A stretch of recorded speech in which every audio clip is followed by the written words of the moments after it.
I didn't lose her in a fight. I lost her in a text message. It came in at 10:12 p.m. on a Wednesday. She was supposed to be at a wellness retreat with her friends. Instead, she told me she'd found someone new. Said not to wait. Attached a screenshot of our joint account. She had moved every dollar into hers. $94,000. 15 years of marriage. 2 sentences. I stared at that message like it was from another planet. But the truth, this wasn't sudden. This was just the finale. The truth had been whispering for months. Missed anniversaries, weekend business trips, new passwords, longer silences. I just didn't want to believe it, because sometimes pretending feels safer than knowing. But I'm not the kind of man who breaks things when he's angry. I'm the kind who tracks every transaction, who builds backup plans inside backup plans, who sees betrayal and turns it into a blueprint. What you're about to hear isn't a revenge story. It's a story about staying quiet long enough to move smart. It's about finding strength in preparation, not aggression. And about rediscovering yourself in the silence that follows someone's exit.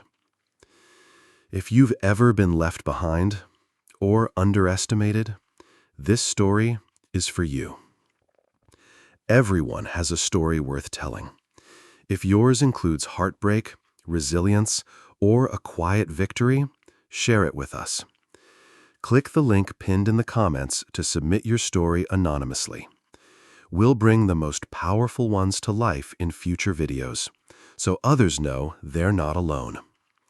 And for every 1,000 views this video receives, we'll donate $1 to a fund supporting people rebuilding after betrayal, loss, or emotional hardship. Your story can inspire.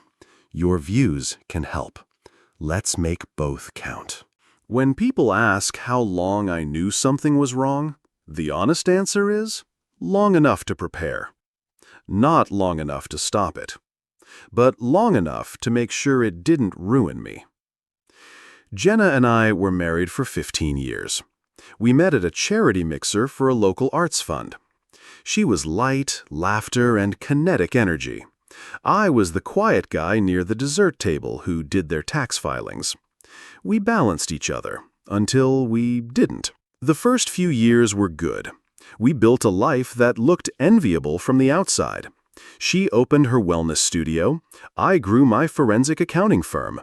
We took vacations that got likes, hosted dinner parties with playlists and signature cocktails. We were that couple, at least for a while. But little things started shifting. She stopped saying we. Trips grew more frequent, explanations shorter. She'd come home from yoga retreats glowing and unreachable. New clothes that never left the bag. Laughter on the phone that would vanish the second I walked into the room. I saw it all. Noticed it the way only an accountant notices change. In the margins, in the subtotals, in the patterns. But I said nothing. Maybe I didn't want to see the full picture. Maybe I was scared that asking meant losing. So I stayed quiet. And in that silence, I started preparing. It wasn't revenge. It was reflex. I began restructuring things. Legal, clean, discreet. 2 LLCs for my consulting income, a family trust for long-term investments, a cold wallet for crypto holdings, even a private email address for sensitive alerts, something Jenna never knew existed. She had access to our joint accounts. She thought that was everything. But in truth, it was the shell, not the center. One night, about 2 years before the divorce, we were on the deck helping my dad fix a broken railing. He paused, hammer in hand, and said, "Son, she spends a lot of your money. Just make sure she respects what you do to earn it. I brushed it off at the time. But later that night, I opened a spreadsheet and started drawing lines. There weren't just red flags. There was a map, one I couldn't unsee. That's the part no one tells you about betrayal. It doesn't always feel like a slap. Sometimes it's a slow hum you learn to tune out, until the day it changes key, and suddenly you realize it was always a warning. So I built my own contingency plan, not because I wanted to use it, but because I knew eventually she would. And when the text came from Cabo, I didn't panic, I didn't shout. I opened that folder I'd created years earlier and began turning pages. What came next wasn't reaction, it was execution. When people ask how long I knew something was wrong, the honest answer is long enough to prepare. Not long enough to stop it, but long enough to make sure it didn't ruin me. Jenna and I were married for 15 years. We met at a charity mixer for a local arts fund. She was light, laughter, and kinetic energy. I was the quiet guy near the dessert table who did their tax filings. We balanced each other, until we didn't. The first few years were good. We built a life that looked enviable from the outside. She opened her wellness studio. I grew my forensic accounting firm. We took vacations that got likes, hosted dinner parties with playlists and signature cocktails. We were that couple, at least for a while. But little things started shifting. She stopped saying we. Trips grew more frequent, explanations shorter. She'd come home from yoga retreats glowing and unreachable. New clothes that never left the bag. Laughter on the phone that would vanish the second I walked into the room. I saw it all. Noticed it the way only an accountant notices change. In the margins, in the subtotals, in the patterns. But I said nothing. Maybe I didn't want to see the full picture. Maybe I was scared that asking meant losing. So I stayed quiet. And in that silence, I started preparing. It wasn't revenge. It was reflex. I began restructuring things. Legal, clean, discreet. 2 LLCs for my consulting income. A family trust for long-term investments. A cold wallet for crypto holdings. Even a private email address for sensitive alerts, something Jenna never knew existed. She had access to our joint accounts. She thought that was everything. But in truth, it was the shell, not the center. One night, about 2 years before the divorce, we were on the deck helping my dad fix a broken railing. He paused, hammer in hand, and said, "Son, she spends a lot of your money. Just make sure she respects what you do to earn it." I brushed it off at the time. But later that night, I opened a spreadsheet and started drawing lines. There weren't just red flags. There was a map, one I couldn't unsee. That's the part no one tells you about betrayal. It doesn't always feel like a slap. Sometimes it's a slow hum you learn to tune out, until the day it changes key, and suddenly you realize it was always a warning. So I built my own contingency plan, not because I wanted to use it, but because I knew eventually she would. And when the text came from Cabo, I didn't panic, I didn't shout. I opened that folder I'd created years earlier and began turning pages. What came next wasn't reaction, it was execution.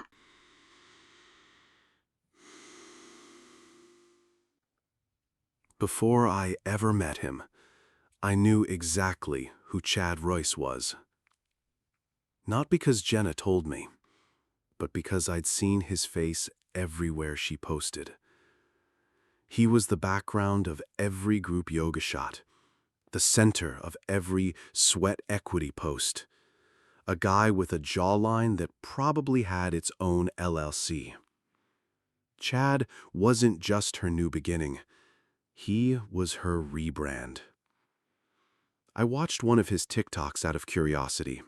He was doing a walking monologue in front of a smoothie shop. Every day is day one. Unless you quit, then it's day none. 10,000 likes. Jenna had reposted it with a fire emoji. His phone background, found later in his Instagram stories, was a mirror selfie, shirtless, with the caption, "Hustle harder," in cursive, gold font. That should have been my first red flag, but I kept digging. Chad ran a fitness brand called Royce Method. He sold mindset coaching, branded hoodies, and overpriced supplements with names like Alpha Sleep Dust. But behind the protein and the pep talks was a mess. 3 maxed-out business credit cards, 2 equipment leases in default, a small business loan Jenna co-signed for using our home equity as part of the financial profile. And yet, here's the twist. Every Thursday, Chad volunteered at a local animal shelter. He posted weekly photos with senior dogs and captions like, "Real strength is knowing when to be gentle." That one almost got me. Almost. But then I remembered, a soft heart doesn't cancel bad decisions, especially not when those decisions involved forging loan documents with my marriage behind them. The more I looked, the clearer it became. Chad wasn't malicious. He was magnetic. The kind of man who believed every failure was just a plot twist. The kind who could charm someone like Jenna into thinking debt was just future abundance waiting to be unlocked. And she bought it, fully. She posted side-by-side gym selfies with him under the hashtag healed and thriving. I wasn't mad at him. Not exactly. Chad didn't destroy our marriage. He just walked in the open door she left behind. But he made one mistake. He assumed the door didn't lead anywhere else. I was about to show him otherwise. The storage code came in a follow-up text. Just 6 digits. No explanation. I drove there without really thinking, just moving through fog, muscle memory taking the wheel. The place looked like every other self-storage facility. Quiet, numbered doors, a keypad that beeped like it didn't want to be helpful. Unit 207. When I opened it, the first thing I saw was a box labeled Russell. Just one, then another. 2 boxes total. My clothes, folded with indifference. My laptop, charger barely wrapped. And that was it. No photo albums, no letters. No books I'd marked with my father's handwriting. No framed picture of us from our trip to Banff, the one I thought she loved. Even the mug my mom gave me in college, the one with the crack and the faded words, gone. She packed up the essentials, maybe, but she left behind nothing that said I was ever part of a family, a history, a home. There's a strange kind of silence that fills you in a place like that. It's not grief, not yet.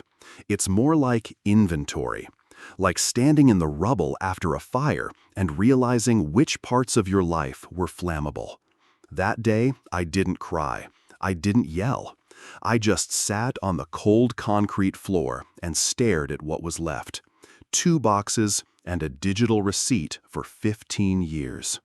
And for the first time, it hit me. This wasn't just about losing money or trust. This was about losing proof that I'd ever mattered. People talk about the legal side of divorce. Who gets the house? Who gets the car? But no one talks about who gets the memories. Who gets to keep the wedding video? Who gets the Christmas ornaments from that weird Vermont trip? Who decides which version of the past gets to live on a shelf, and which ends up deleted like an old file? What most people lose in divorce isn't just stuff. It's continuity. It's context.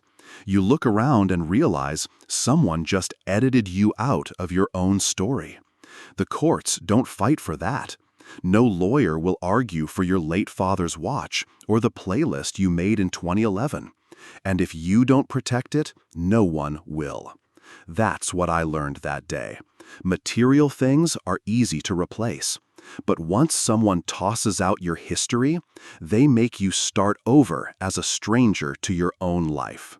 I loaded the boxes into the back of my car, closed the unit, and drove off.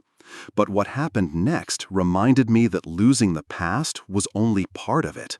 Because in the weeks before she left, Jenna didn't just take what we had, she used it. And that's when I realized this wasn't just personal, it was criminal. By the time I got back from the storage unit, I was done feeling sorry for myself. Because somewhere between her transferring our savings and boxing up my life, I remembered who I was. I wasn't just a husband who got blindsided. I was a forensic accountant, and I had built systems for other people to protect their assets in worst-case scenarios. Turns out, I'd quietly done the same for myself, just in case. I opened my laptop, logged into my personal asset management dashboard, a custom tool I'd written years ago for high-risk clients, then quietly repurposed for my own situation.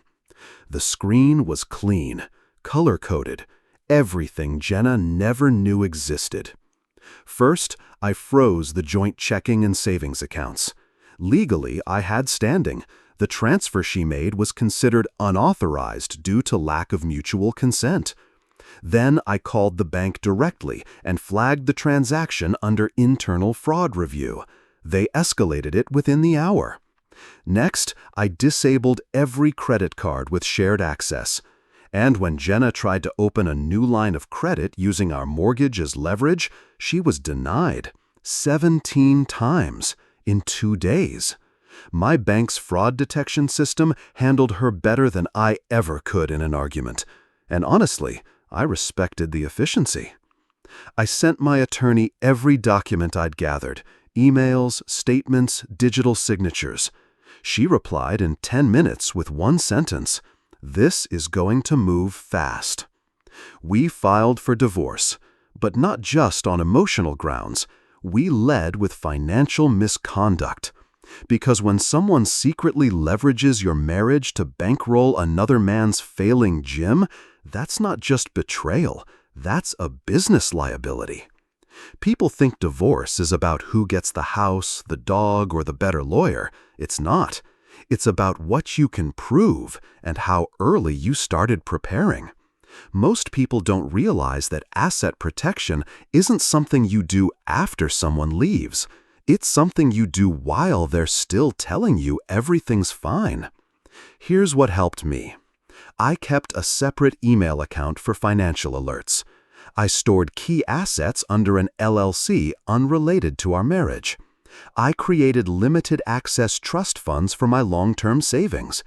I had a clause in my life insurance that triggered an internal audit if anyone tried to change the beneficiary. None of this was secret. It was just quiet and legal, and something I wish more people knew was even possible. You don't need to be wealthy to protect yourself. You just need to stop assuming everything will go right forever. Because most of us don't get robbed by strangers. We get robbed by the people we once gave our passwords to. That week, I didn't post anything online. I didn't respond to Jenna's calls or the sudden flood of messages from our mutual friends asking why I was being difficult. I went to the gym, not the trendy one she co-signed for, just the little community rec center I'd been going to for years. I lifted weights until my hands shook. Then I drove home, poured a glass of water, and reviewed the final document. Petition for divorce, citing financial infidelity, fraud, and misappropriation of marital assets. And that was just the beginning. What I uncovered next didn't just change the legal case, it exposed the real scope of what she and Chad had done, and it was worse than I imagined.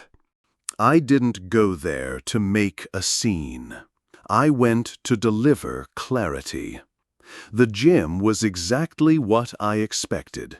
Concrete floors, neon lighting, music thumping hard enough to rattle your ribs. Influencer energy everywhere. A ring light in the corner, a chalkboard wall with quotes like, "Pain is just data." And in the middle of it all, Chad Royce, pacing between clients like he owned the air. He spotted me instantly. To his credit, he didn't flinch. Just adjusted his backwards cap and jogged over with that same rehearsed enthusiasm from his reels. "You must be Russell," he said, like we were about to collab on a supplement line. "She told me you were chill." I didn't shake his hand, just nodded toward the back. We should talk privately. He led me into his office, glass-walled, echoey, more showroom than workspace. There was a whiteboard filled with affiliate goals and a mini-fridge stocked with green cans and marketing optimism. I sat down. He stayed standing, arms crossed, chest out.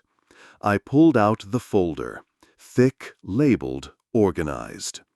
"Let me guess," he smirked. "This is about Jenna?" "No," I said. "This is about debt, and the name you attached it to without my consent." I slid the documents across the table. A $175,000 equipment loan, co-signed by Jenna. 3 business credit cards. A commercial lease. All acquired using financial statements tied to my income, my home, and our joint marital status. He didn't speak for a full 20 seconds. Then he said, "She told me you were done, that everything was separated." "She also told me she was in Sedona for a detox, not in your apartment." I leaned back. Guess we both got told things. He flipped through the papers faster now, jaw tight. At one point he reached for his phone. Screen lit up. His wallpaper, him in a tank top holding a rescue dog. Caption, "Discipline is compassion in disguise." He opened a thread with Jenna. Text bubbles, missed calls. "She told me you didn't care about money," he said. "I don't," I replied. "I care about whose name is on the collateral when the banks come calling." Then, slowly, "You built your brand on borrowed bodies. You just didn't realize one of them was mine." He sank into the chair, looked smaller than he did online. "What do you want from me?" It wasn't defensive anymore. It was deflated. "Nothing," I said. "This isn't a shakedown. It's a heads up." "You going after her?" "No, just making sure she learns that #healed and thriving doesn't mean funded by fraud." I stood up, gathered the folder, paused at the door. "Here's what's coming next. The banks will audit. The loans will default. And everything she co-signed under our marriage will collapse." I looked him in the eye. "I suggest you start lifting something heavier than excuses." I walked out without looking back. But as I reached the exit, I heard it. His voice low and panicked, calling her name, over the phone. She didn't pick up. The mediation room was colder than I expected. Fluorescent lighting, thin carpet, a long table that had probably witnessed too many endings. Jenna walked in with her lawyer, still polished, still poised, but her smile didn't reach her eyes. The stress showed in the tight corners of her mouth, the careful way she avoided looking directly at me. Her attorney spoke first. "My client is open to a fair division of assets, provided both parties act in good faith."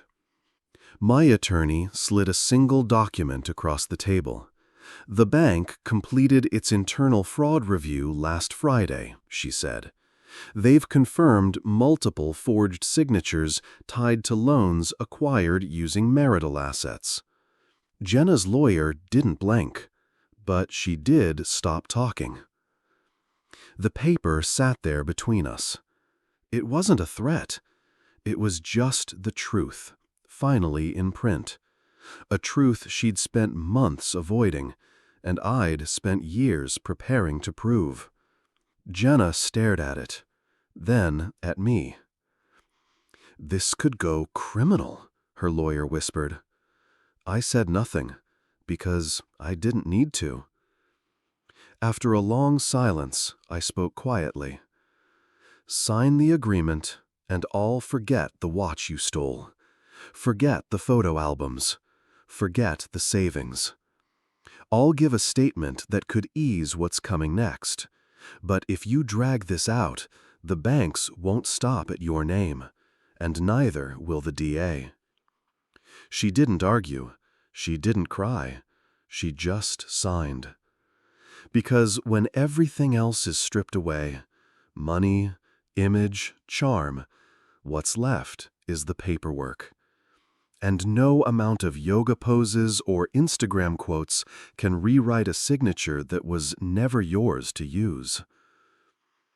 Most people think forgiveness is about being noble, but it's not. Sometimes forgiveness is just a way to stop carrying someone else's mistakes into your future. That's what I chose that day. Not because I'm a saint, but because I didn't want her debts showing up in my new address. She kept her studio, her car, her carefully curated brand. But she also kept the bills she made behind my back, and the silence of a courtroom that didn't clap when she walked out. Some people think winning means destroying the other person, but real victory is simpler than that. It's walking away clean. Coming up, I'll show you what happened when the dust finally settled, and how I started building something better in the quiet that followed. I didn't go to celebrate. I went to remember. 3 weeks after the papers were signed, I packed a small bag and drove north, past the city, past the cell towers, past everything that buzzed and pinged and demanded answers. The cabin had been my dad's, a small, weather-worn thing nestled beside a lake that barely showed up on Google Maps. He used to say, "Out here, the only thing chasing you is the wind." I hadn't been back since the funeral, didn't think I could. But as I pulled into the gravel driveway, something settled in my chest. Not grief, not nostalgia, just stillness. Inside, it was exactly how he'd left it. No smart devices, no blaring screens. Just a wood stove, a fishing rod by the door, and a half-full bottle of bourbon on the shelf. I poured a glass, stepped out onto the back porch, and listened. Not for voices, not for explanations, but for nothing. The kind of nothing that makes space for something new. For the first time in years, I wasn't checking balances, tracking signatures, decoding excuses. I wasn't trying to hold a relationship together with polite silence. I wasn't on edge, waiting for the other shoe or the next transaction to drop. I was just there.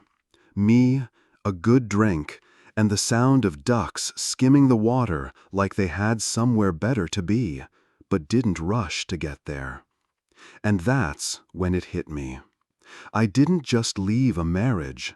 I left a version of myself that tolerated things I shouldn't have, that confused peacekeeping with self-erasure, that called survival a kind of love. The old life looked polished from the outside. Nice house, nice car, partner with the perfect Instagram smile. But inside, it was tightrope walking over eggshells. always managing someone else's expectations like unpaid emotional debt. This new life, it wasn't curated, but it was mine, and that made all the difference. If there's one thing I've learned, it's that freedom isn't something you get handed after a breakup. It's something you choose, intentionally, stubbornly, every day you wake up and decide not to go back. Some people leave relationships, but never leave the version of themselves who stayed too long. Don't make that mistake. I stayed out at the cabin for 5 days. Didn't answer texts, didn't post, didn't document the sunrise. I just lived it. And in that quiet, something new began to grow. Tomorrow, I'd return to the city, to work, to rebuilding, to a life without her. But tonight, I let go of the man who kept waiting to be chosen, and made room for the one who finally chose himself. Sincere and warm. Speak from the heart, like inviting people into a safe space.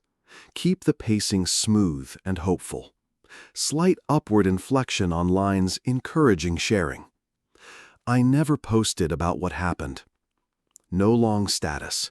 No vague quotes. No playlist titled Healing in Progress. Because when you've truly moved on, you don't need an audience. You just need peace. Jenna now lives somewhere in Arizona. According to a mutual friend, she runs a small business selling herbal detox teas and posting inspirational reels about self-love. She hasn't mentioned the divorce, or Chad, or the lawsuit. Chad, last I checked, was flipping used fitness equipment on eBay. His gym was bought out by a franchise. The lease defaulted. The brand faded. They never apologized. They never explained. And they didn't have to. Because I stopped waiting for closure the moment I realized I didn't need it to be free. We think closure is something we earn, some perfect final scene that makes the pain make sense. But most of the time, it never comes wrapped in resolution. It comes when we decide we've carried enough. I used to think my silence made me weak, that not fighting back meant I had lost. But I was never silent because I didn't notice. I was silent because I was watching, calculating, choosing the version of me that wouldn't just survive this, but rebuild better. And I did. Not out of spite, but out of clarity. Because when someone shows you they're willing to throw away everything you built together, don't chase them. Build something they'll never be part of again. No revenge post. Just a quiet kind of power that speaks loudest when it doesn't beg to be heard. So if you're watching this and you've ever been used for your loyalty, your kindness, your stability, this one's for you. If you've ever kept quiet just to keep the peace, send this to someone who needs to know they're not the only one. And if you're somewhere in the middle of the mess, rebuilding from the pieces they left behind, you are not alone. We believe stories can heal. If you've lived through betrayal, heartbreak, or quiet strength, share your story anonymously through the link pinned in the comments. We'll turn the most powerful submissions into future episodes so others know they're not alone in the silence.